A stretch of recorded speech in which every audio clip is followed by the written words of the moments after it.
Good morning students. देखो अपन क्या पढ़ रहे थे? अपन पढ़ रहे थे डेटा हैंडलिंग। क्या पढ़ रहे थे? Data handling. ठीक है। और इससे पहले मैंने आपको क्या क्या समझाया था? देखो, एक तो पिक्टोग्राफ समझाया था, उसके बाद बार ग्राफ समझाया था, उसके बाद डबल बार ग्राफ समझाया था, और उसके बाद जो लास्ट था उसमें मैं आपको टेली मार्क्स समझा के गया था। ठीक है। अब वो टेली मार्क्स कहाँ पे काम आते हैं, आज अपन वो सीखेंगे। देखो यहाँ पे अपना आज का टॉपिक है फ्रीक्वेंसी डिस्ट्रीब्यूशन टेबल। ठीक है। क्या टॉपिक है अपना? Frequency distribution table. ठीक है। तो इस फ्रीक्वेंसी डिस्ट्रीब्यूशन टेबल के अंदर क्या करना है अपन को समझते हैं कि उन टेली मार्क्स को किस तरीके से आपको यूज करना है। ठीक है। एक एग्जांपल देता हूं मैं आपको। जैसे मान के चलो यहाँ पे अपन समझते हैं इस तरीके से कि अपने पास कुछ सब्जेक्ट्स हैं, जैसे आर्ट्स है, मैथमेटिक्स है, साइंस है और इंग्लिश है। ठीक है। जैसे मान के चलो अपने पास लिखा हुआ है, जैसे ये सब्जेक्ट लिखे हुए हैं, एक तो हिंदी लिखी हुई है, एक मैथ्स लिखा हुआ है, ठीक है, उसके बाद साइंस लिखा हुआ है और लिखा हुआ है इंग्लिश। ठीक है। इस तरीके से यहाँ पे अपने पास क्या लिखे हुए हैं बच्चों? ये कुछ सब्जेक्ट्स लिखे हुए हैं। क्या लिखे हुए हैं बच्चों? ये दीज आर सब्जेक्ट्स। ठीक है। उसके बाद लिखे हुआ है अपने पास नंबर ऑफ स्टूडेंट। क्या लिखा हुआ है? Number of student. ठीक है। और नेक्स्ट में लिखा हुआ है टेली मार्क्स। क्या लिखा हुआ है नेक्स्ट में? Tally marks. ठीक है। तो ये एक तरीके से अपन यहाँ पे एक टेबल बना रहे हैं, और ये जो टेबल है वो किस पे बेस्ड है? फ्रीक्वेंसी डिस्ट्रीब्यूशन पे। ठीक है। फ्रीक्वेंसी डिस्ट्रीब्यूशन का क्या मतलब होगा मैं आपको भी समझाता हूं। ठीक है। देखो इस तरीके से मैं एक टेबल बना रहा हूं यहाँ पे, और ये टेबल जो है इस तरीके से लिखा हुआ है कि अपने पास कुछ सब्जेक्ट्स हैं। ठीक है। अब इन सब्जेक्ट में नंबर ऑफ कुछ स्टूडेंट समझते हैं कि हिंदी जो है वो इजी सब्जेक्ट है। ठीक है। मान के चलो आपके पास आपकी क्लास है, उसके अंदर कितने स्टूडेंट हैं? 30 स्टूडेंट है। ठीक है। उन 30 स्टूडेंट में से जो है कुछ बच्चे ऐसे बोलते हैं कि जो है हिंदी आसान सब्जेक्ट है, Hindi is the easy subject. ठीक है। और इसके आपको फ्रीक्वेंसी डिस्ट्रीब्यूशन टेबल बनानी है। तो यहाँ पे नंबर ऑफ स्टूडेंट जो हिंदी को लाइक करते हैं कितने हैं? 30 मान लेते हैं, है ना। उसके बाद कुछ ऐसे बच्चे हैं जो बोलते हैं कि नहीं मेरे को तो मैथ्स अच्छी लगती है। तो जिन बच्चों को मैथ्स अच्छी लगती है, जैसे मान के चलो आप कितने बच्चों को मैथ्स अच्छी लगती है? ओनली बोल लेते हैं 5 स्टूडेंट है जिनको मैथ्स अच्छी लगती है। ठीक है। उसके बाद आगे पूछा गया बच्चों से कि आप साइंस किस किस को अच्छी लगती है? तो साइंस के लिए बोल दिया कि भाई हमें साइंस अच्छी लगती है। कितने हो गए? साइंस मान लेते हैं ये 10 बच्चों को साइंस अच्छी लगती है। ठीक है। 10 स्टूडेंट्स को जो है वो साइंस अच्छी लगती है। अब कितने स्टूडेंट थे अपनी क्लास के अंदर? 30 स्टूडेंट। कितने स्टूडेंट हो गए? 10 और 13 23 और ये 5 28 बचे कितने? 2 स्टूडेंट है। तो उन 2 स्टूडेंट को क्या होता है? इंग्लिश अच्छी लगती है। ठीक है। तो इस तरीके से अपन को यहाँ पे सब्जेक्ट की चॉइसेस दे रखी है, और इसकी क्या बनानी थी? फ्रीक्वेंसी डिस्ट्रीब्यूशन टेबल बनानी थी।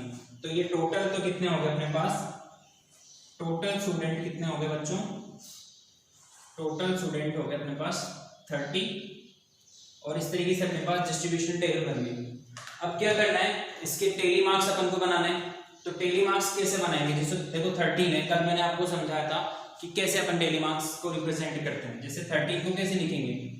ये तो 5 लिखा, ये 5 10 11 12 और 13। तो 13 को कैसे रिप्रेजेंट करोगे आप? इस तरीके से रिप्रेजेंट करोगे। ओके। अब 5 है, 5 को कैसे रिप्रेजेंट करोगे? ये 1 2 3 4 और ये 5। ओके। 10 को कैसे रिप्रेजेंट करोगे? ये 10 को ऐसे रिप्रेजेंट करेंगे, ये इस तरीके से। ये 10 हो गए। लास्ट में कितने बचे हैं? 2। तो यहाँ पर इस तरीके से क्या बना दिया? 2। तो ये जो टेली मार्क्स है इस तरीके से अपने यहाँ पे काम आएंगे। किसके अंदर? जब अपन क्या बनाएंगे? Frequency distribution table. ठीक है। अभी फ्रीक्वेंसी तो कैसे भी हो सकती है, मान के चलो। अब अपन आगे चलते हैं।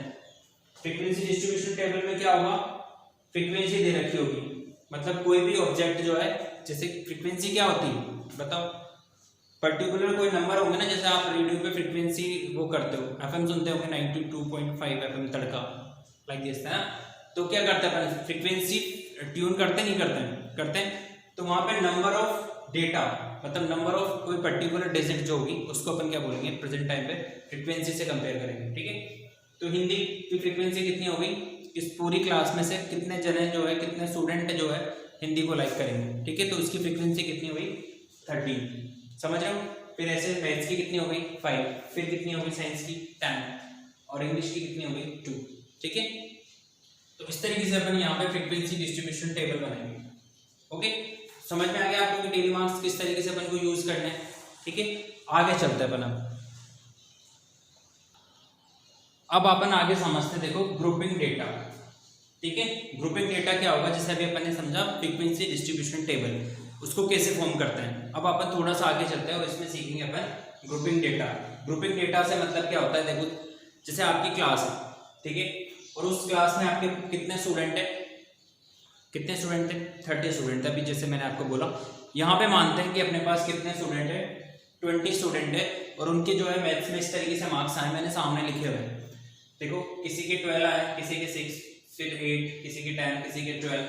तो इस तरीके से मैंने जो है 1 2 3 4 5 6 7 8 9 10 11 12 13 14 15 16 17 18 19 20 स्टूडेंट्स के यहाँ पे मैथ्स के अंदर मार्क्स लिखे हुए हैं कि किसके कितने मार्क्स आए, ठीक है। अब अपन को क्या करना है, ग्रुपिंग डेटा की फ्रीक्वेंसी टेबल बनानी है। क्या करनी है अपन को, ग्रुपिंग डेटा की फ्रीक्वेंसी टेबल, ठीक है। अब तो यहाँ पे ग्रुप बनाएंगे अपन कि 0 से 5 के बीच में किसके नंबर आए, ठीक है, 0 से 5 के बीच में। तो यहाँ पे आप देखो, इसको काउंट करके देखो, किसी के भी अगर 0 से 5 के बीच में कोई मार्क्स आ रहे हैं आपके, नहीं आ रहे हैं, एक बच्चे के लिख लेते हैं, चलो इसको लिख लेते हैं 2 कर देते हैं यहाँ पे, तो ओनली कितना आ रहा है 2 आ रहा है। तो यहाँ पे क्या लिखेंगे अपन, इसमें फ्रीक्वेंसी में ओनली एक नंबर है ऐसा जिसके 2 मार्क्स है, तो यहाँ पे लिख दिया मैंने फ्रीक्वेंसी 1, और इसका टेली मार्क्स कितना होता है 1 ही होता है। अब आप 5 से 10 के बीच में, अब इसमें से देखो आप कि 5 के और 10 के बीच में कितने नंबर है, ठीक है। तो एक तो ये हो गया, ठीक है, एक ये वाला हो गया 2, ठीक है, फिर हो गया ये 3, फिर ये भी हो गया। 5 से 10 के बीच के नंबर देखते हैं तुमको, ठीक है, 5 से 10 के बीच के नंबर,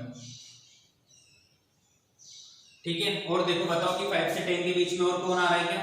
अब आप बोलोगे सर आपने 10 को तो छोड़ ही दिया, तो 10 को अपन देखो 5 से 10 के बीच में 10 को काउंट नहीं करेंगे, 10 को अपन काउंट करेंगे 10 to 15 वाले में, ठीक है। तो यहाँ पे देखो 5 से 10 के बीच में कितने आए, ये तो पहले हो चुका था 1 2 3 4 5 6 और 7 स्टूडेंट ऐसे हैं जिनके जो मार्क्स आए वो किसके बीच में आए, 5 से लेके 10 के बीच में। आगे चलते हैं, ग्रुप बन रहा है, देखो 0 से 5 का ग्रुप बना, फिर 5 से 10 का। अब आता है अपन 10 से 15, तो 10 से 15 में देखो इस 10 को काउंट करेंगे 1 2 3 4 5 6 7 8 9। देखो 9 स्टूडेंट ऐसे थे जिनके मार्क्स आए किसके बीच में, 10 to 15 के बीच में, तो यहाँ पे क्या लिख देंगे अपन 9 लिख देंगे, ठीक है। अब कौन से बच रहे बताओ, 15 to 20, तो 15 को आप काउंट करेंगे, जो बाकी बचे हैं उसको देख लो आप, एक तो कौन सा बच रहा है, ये वाला बच रहा है, ये 20 जो है इसको अपन 19 लिख देते हैं यहाँ पे, ताकि ग्रुपिंग करने में दिक्कत नहीं आएगी, क्योंकि अपने पास 20 से 25 का ग्रुप तो है नहीं ना, इस वजह से मैं इसको ऐसे लिख देता हूँ। देखो कितना हो गया अपने पास 15 और 19, देखो 1 2 और कितने हैं 3 हुए। अब देखो आप 9 और ये 1 10 और 7 और 3 मिलके 10, टोटल 20 हो गए। तो इसके टेली मार्क्स बनाएंगे तो कैसे बनाएंगे, देखो ये 5 6 और 7, 9 का कैसे बनाएंगे, ये 5 6 7 8 और 9, 3 का कैसे बनाएंगे 1 2 3, ठीक है। तो इस तरीके से ये जो होता है उसको अपन ग्रुपिंग डाटा बोलेंगे, कि कोई भी जो नंबर दे रखा है उसको अपन को ग्रुप बनाना है, जैसे यहाँ पे अपन ने 5 स्टूडेंट का ग्रुप बना रखा था, ठीक है, और उनके इस तरीके से फ्रीक्वेंसी डिस्ट्रीब्यूशन टेबल बना रखी है। समझ में आया आपको ग्रुपिंग ऑफ डेटा? ठीक है, इससे रिलेटेड में कुछ क्वेश्चन दूंगा आपको, उनको करके देखना, ठीक है। बाकी अपन कल पढ़ेंगे। आज अपन ने 2 चीजें पढ़ी, एक तो फ्रीक्वेंसी डिस्ट्रीब्यूशन टेबल और दूसरा ग्रुपिंग डेटा। ओके बच्चों, थैंक यू।